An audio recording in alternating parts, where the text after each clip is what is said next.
अध्याय 2 श्लोक 13। देहिनोऽस्मिन्यथा देहे कौमार यौवन जरा तथा देहांतरप्राप्तिर्धीरस्तत्र न मुह्यति। 13। अनुवाद। जिस प्रकार शरीरधारी आत्मा इस वर्तमान शरीर में बाल्यावस्था से तरुणावस्था में और फिर वृद्धावस्था में निरंतर अग्रसर होता रहता है, उसी प्रकार मृत्यु होने पर आत्मा दूसरे शरीर में चला जाता है। धीर व्यक्ति ऐसे परिवर्तन से मोह को प्राप्त नहीं होता। तात्पर्य: प्रत्येक जीव एक व्यष्टि आत्मा है। वह प्रतिक्षण अपना शरीर बदलता रहता है, कभी बालक के रूप में, कभी युवा तथा कभी वृद्ध पुरुष के रूप में। तो भी आत्मा वही रहता है, उसमें कोई परिवर्तन नहीं होता। ये व्यष्टि आत्मा मृत्यु होने पर अंततोगत्वा एक शरीर बदलकर दूसरे शरीर में देहांतरण कर जाता है और चूंकि अगले जन्म में इसको शरीर मिलना अवश्यंभावी है, चाहे वह शरीर आध्यात्मिक हो या भौतिक। अतः अर्जुन के लिए न तो भीष्म न ही द्रोण के लिए शोक करने का कोई कारण था, अपितु उसे प्रसन्न होना चाहिए था कि वे अपने पुराने शरीरों को बदलकर नए शरीर ग्रहण करेंगे और इस तरह वे नई शक्ति प्राप्त करेंगे। ऐसे शरीर परिवर्तन से जीवन में किए कर्म के अनुसार नाना प्रकार के सुखोपभोग या कष्टों का लेखा हो जाता है।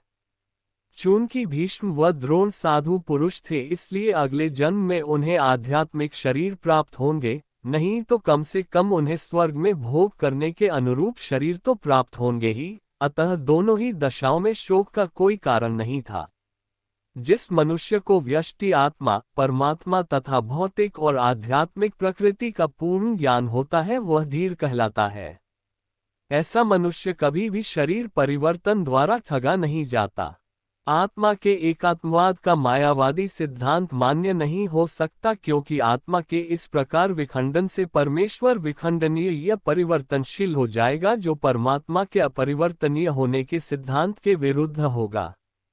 गीता में पुष्टि हुई है कि परमात्मा के खंडों का शाश्वत सनातन अस्तित्व है, जिन्हें क्षर कहा जाता है, अर्थात उनमें भौतिक प्रकृति में गिरने की प्रवृत्ति होती है। ये भिन्न अंश खंड नित्य भिन्न रहते हैं, यहाँ तक कि मुक्ति के बाद भी व्यष्टि आत्मा जैसे का तैसा भिन्न अंश बना रहता है, किंतु एक बार मुक्त होने पर वह श्री भगवान के साथ सच्चिदानंद रूप में रहता है। परमात्मा पर प्रतिबिंबवाद का सिद्धांत व्यवहृत किया जा सकता है, जो प्रत्येक शरीर में विद्यमान रहता है। वह व्यष्टि जीव से भिन्न होता है। जब आकाश का प्रतिबिंब जल में पड़ता है तो प्रतिबिंब में सूर्य, चंद्र तथा तारे सभी कुछ रहते हैं। तारों की तुलना जीवों से तथा सूर्य या चंद्र की परमेश्वर से की जा सकती है।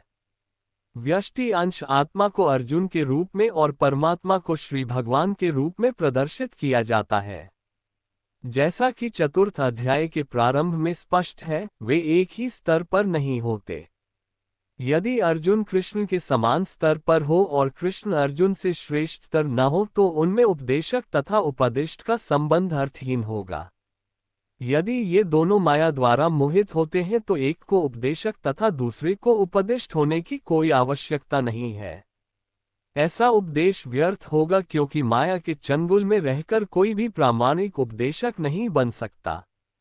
ऐसी परिस्थितियों में यह मान लिया जाता है कि भगवान कृष्ण परमेश्वर हैं, जो पद में माया द्वारा विस्मृत अर्जुन रूपी जीव से श्रेष्ठ हैं।